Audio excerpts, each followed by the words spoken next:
Waaw, dhugaa dubbachuuf egaa albeemiin Yerusaalem jedhu kan nama Waaqayyoo raajii Masaratiin hojjetamee kaleessaa waldaa araaraatti eebbifamee ture. Dhugaadhumatti faarfannoota dinqiidha akka dhaggeeffannetti jechuudha. Faarfannaa baay'ee Kiristoosiin giddu galeeffatedha jechuudha. Dubbiin ammaa dubbii sagalee miti.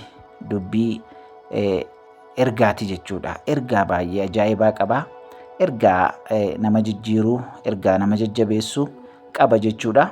Keessumatti Yerusaalem kan jedhu ergaa baay'ee yeroo ammaa kana namni irratti dammaqee hin jirredha jechuudha. Ergaan kun waa'ee jireenya bara baraa, waa'ee mana keenya isa borii kan nu yaadachiisudha jechuudha. Dhugaadhumatti faarfannaa ajaa'ibaati. Faarfannooti 12 faarfannoota dinqiidha jechuudha. Dubbii sagalee hadhiisnu ergaa isaa yoo fudhanne ergaan baay'ee ajaa'ibadha jechuudha. Kanaaf raajii masiidhaan Waaqayyoo isinaa eebbisu eebbifamaa ittiin jenna. Egaa eebba kanarratti keessummoota gurguddaa namoota baay'eetu ture. Faarfattoota kan akka faarfataa Salamoon, faarfataa Ifaa, akkasumallee keessummoota kan akka Caalaa Bultumeefaa, akkasumas immoo dhiyeenya kana kan faarfannaa baasee sirbituu duraanii faarfataa ammaati jechuudha. Tafarii Salaalee namoota baay'eedha jechuudha. Hojjetaa Wangeelaa Tashaalee Tasgaraallee achi ture jechuudha.